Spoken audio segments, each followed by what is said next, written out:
दोस्तों ध्यान दें सभी लोग, आपके सामने ये पहला प्रश्न है। प्रश्न कह रहा है कि 318 वस्तुओं का विक्रय मूल्य 212 वस्तुओं के क्रय मूल्य के बराबर है, तो हानि का प्रतिशत क्या होगा, ये आप सभी को बताना है। दोस्तों ध्यान दें, काफ़ी ज़्यादा इंपॉर्टेंट टाइप का प्रश्न है और इस टाइप का प्रश्न हमेशा एग्जाम में पूछे जाते हैं। दोस्तों सभी लोग प्रश्नों को एक बार पढ़ कर समझने का प्रयास कीजिएगा। प्रश्न कह रहा है कि 318 वस्तुओं का विक्रय मूल्य जो है वो 212 वस्तुओं के क्रय मूल्य के बराबर है, तो हानि का प्रतिशत जो होगा वो आप सभी को बताना है। दोस्तों तो ध्यान दे, प्रश्न यहाँ पे दिया हुआ है 318, ये क्या है, ध्यान दे 318 कह रहा है कि विक्रय मूल्य यानी कि सेलिंग प्राइस जो है वह किसके बराबर है, यानी कि सेलिंग प्राइस को हम एसपी से भी लिखते हैं। अब कह रहा है कि 212 वस्तुओं के विक्रय मूल्य के बराबर है, यानी कि दोस्तों 212 जो है ये सीपी कॉस्ट प्राइस यानी कि वस्तु का जो खरीदारी है वो 212 है, ध्यान दे वह बराबर है, तो हानि का प्रतिशत क्या है ये आप सभी को बताना है। दोस्तों जो प्रश्न कह रहा है वो हमने यहाँ पे किए हैं। प्रश्न कह रहा है कि 318 वस्तुओं के विक्रय मूल्य यानी कि विक्रय मूल्य का मतलब क्या हुआ कि एसपी, तो 318 एसपी यानी कि सेलिंग प्राइस के बराबर है किसके, तो 212 वस्तुओं के क्रय मूल्य यानी कि 212 सीपी के बराबर है। अब ज़्यादा कुछ नहीं करना। अब यहाँ से कंपेयर करेंगे एसपी और सीपी को, यानी कि एसपी को एक साइड करेंगे और सीपी को एक साइड करेंगे। दोस्तों तो एसपी बटे इधर सीपी है तो इधर आएगा दोस्तों, तो ये भागे में होगा अपॉन सीपी और 212, और ध्यान दें ये 318 क्या है तो गुने में है तो बराबर को रह जाएगा, तो ये भागे में होगा यानी कि बटे 318 कह सकते हैं। दोस्तों तो ध्यान दें यहाँ पे सभी लोग सीपी 318 हो गया, ध्यान दें सीपी यहाँ पे कितना है 318 है और एसपी कितना है 212, यानी दोस्तों कि अगर हम उस वस्तु को 318 में खरीदें, ध्यान दें कि अगर हम उस वस्तु को 318 में खरीदें और उसी वस्तु को 212 में बेचें तो क्या होगा, लॉस ही होगा।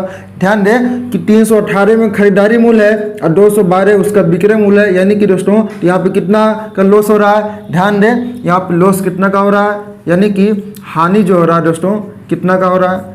जब 318 में 212 माइनस करेंगे तो कितना आएगा, 106 आएगा, यानी कि हानि कह सकते हो कि 106 का हो रहा है।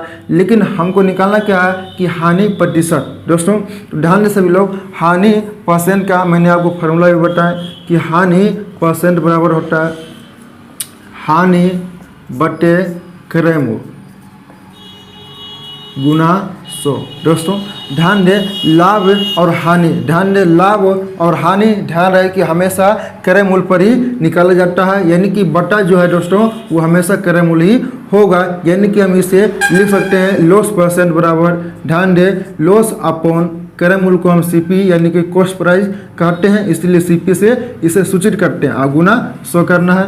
ध्यान दें तो यहाँ पे मान रख दीजिए, यानी कि लॉस कितने का हो रहा है तो लॉस 106 का हो रहा है, ध्यान दें और बटा सीपी यानी कि सीपी का मान कितना है तो 318 है सीपी का मान, बटे 318 करना है और गुना 100 कर दीजिए, यानी कि लॉस परसेंट बराबर कितना हो जाएगा तो 106 से दोस्तों ध्यान दें ये 3 बार में जाएगा और दोस्तों बच गया क्या तो यहाँ पे 100/3 यानी कि इसे हम पूर्णांक में लिख सकते हैं 33 सही 1/3% का। दोस्तों क्या हो रहा है तो यहाँ पे लॉस हो रहा है, देखेंगे 33 सही 1/3% किस ऑप्शन में है तो हमारा ऑप्शन नंबर बी में दिया हुआ, यानी कि ऑप्शन नंबर बी सही आंसर हो जाएगा। दोस्तों तो आप चाहें तो चेक भी कर सकते हैं, यानी कि 3 से भागा करना है, ध्यान दे 100 में दोस्तों, तो ध्यान दे 3 तिया 9 और फिर से 3 तिया 9 शेष आ गया 1, यानी कि 33 को सही के रूप में लिखना है और 3 को बटे के रूप में लिखना है, यानी कि 33 सही 1/3% का। दोस्तों क्या हो रहा है तो लॉस हो रहा है, और उम्मीद करता हूँ कि आप सभी को यह प्रश्न बहुत ही अच्छे तरीके से समझ में आ गया होगा, और जब कभी भी इस टाइप का प्रश्न आएंगे तो उसे बिना सॉल्व किए आप छोड़ेंगे नहीं। दोस्तों तो चलिए हम अगले प्रश्न की ओर चलते हैं। दोस्तों ध्यान दें सभी लोग, आपके सामने सेकंड प्रश्न है, सभी लोग प्रश्नों को एक बार पढ़ कर समझने का प्रयास कीजिएगा।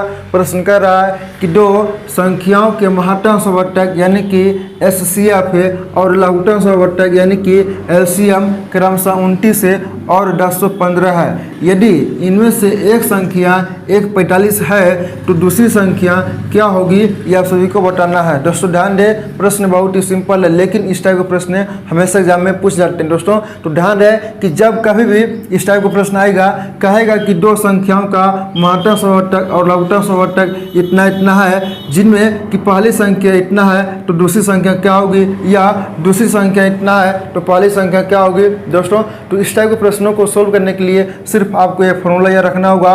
वो फॉर्मूला क्या है, तो ध्यान दे LCM गुना HCF, ध्यान दे HCF बराबर पहली संख्या गुना दूसरी संख्या करना है। ध्यान दे कि जब कभी भी इस टाइप का प्रश्न आएगा दोस्तों तो आपको सिर्फ इतना ही करना है कि LCM गुना HCF बराबर पहली संख्या गुना दूसरी संख्या, यानी कि अगर आपसे कुछ भी पूछा जाएगा, यहाँ पे दूसरी संख्या भी पूछा जाएगा, यहाँ पे हो सकता है कि LCM भी पूछ ले जाएगा, यानी कि दोस्तों इसमें तीन चीज़ दिया रहेगा। ध्यान दे इस टाइप के प्रश्न में तीन चीज़ आपको दिया रहेगा और एक चीज़ कुछ भी पूछा जा सकता है, तो सिर्फ आपको इस फॉर्मूले के माध्यम से उसे आसानी से निकाल सकते हैं। तो यहाँ पर दोस्तों दिया हुआ क्या, महत्तम समवर्तक और लघुत्तम समवर्तक 29 है और 1015, यानी कि LCM जो है यहाँ पे 1015 है, गुना ध्यान दे HCF कितना है, महत्तम समवर्तक यहाँ पे 29 दिया हुआ है, और बराबर पहली संख्या दिया हुआ है 145 है,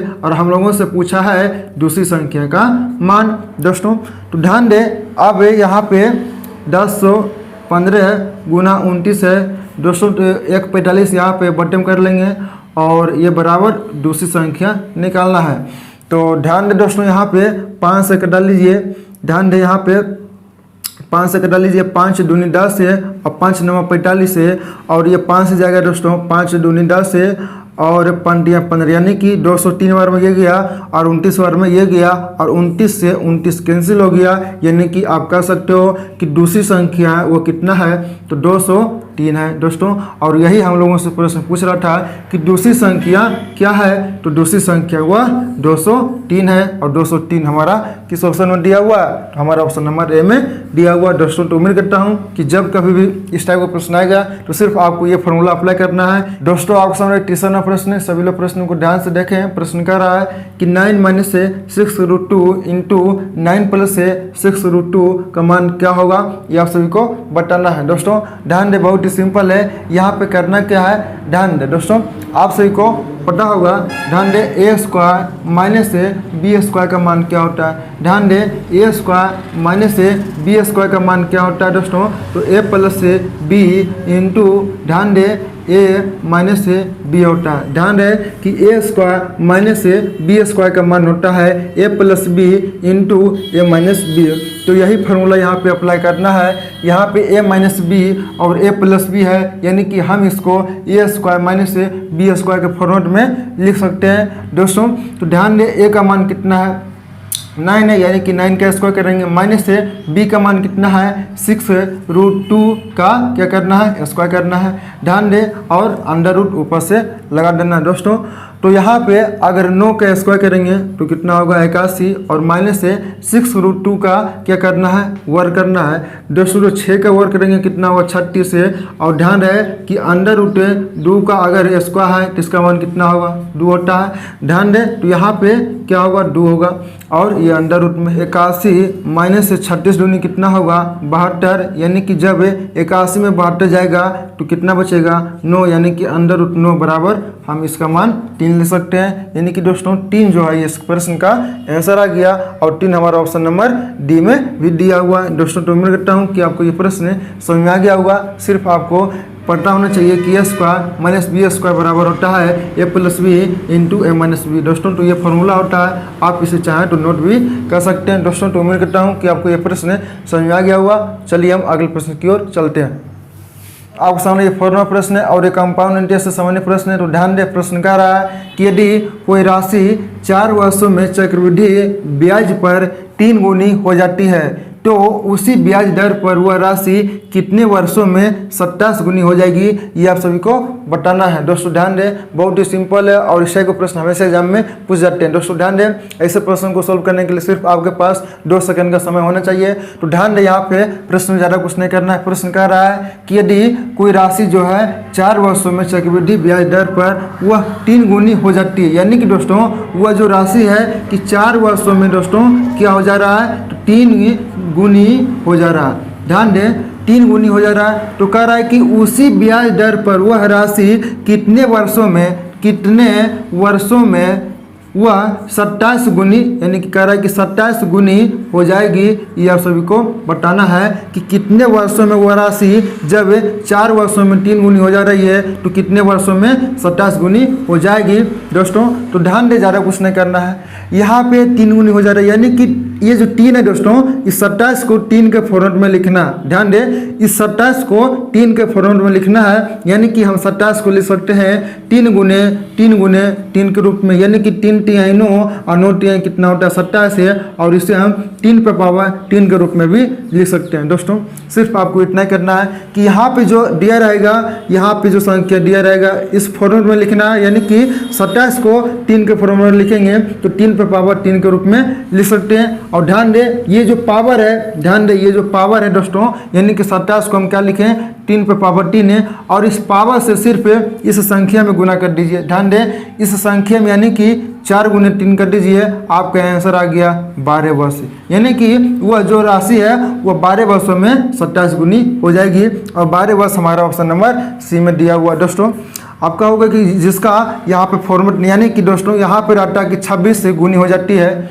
ध्यान दे कि यहाँ पे 4 वर्षों में 3 गुनी हो जाती है, तो वह राशि कितने वर्षों में 26 गुनी हो जाएगी, तो क्या करते हैं, तो ध्यान दे उसका तरीका कुछ अलग होता है, वो मैंने आपको आगे वीडियो में बताएंगे। दोस्तों तो आज की क्लास में इतना ही, और उम्मीद करता हूँ कि आज की क्लास के सारे प्रश्न आपको समझ में आ गया होगा। दोस्तों तो आपसे इस रिक्वेस्ट है कि अगर आप चैनल पर नए हैं तो चैनल को सब्सक्राइब कर लें और साथ ही बेल आइकन दबा लें, ताकि जो हमारे आने वाली क्लास हो उसका नोटिफिकेशन आपको मिल सके। दोस्तों और कहना चाहूँगा कि रख हौसला वो मंजिल भी आएगा और प्यासे पर चल कर समुंदर भी आएगा, कि रख हौसला वो मंजिल भी आएगा और प्यासे पर चल कर समुंदर भी आएगा, ठक करना बैठ ए प्यार के मुसाफिर, मंजिल भी आएगा और मिलने शासन मजा भी आएगा। दोस्तों तो इस उम्मीद के साथ मेहनत कीजिए और अपने माँ और पिता दोस्तों के सपनों को हकीकत में बदलिए। दोस्तों तो आज की क्लास में इतना ही, मिलते हैं अगले वीडियो के साथ, जब तक के लिए जय हिंद जय भारत।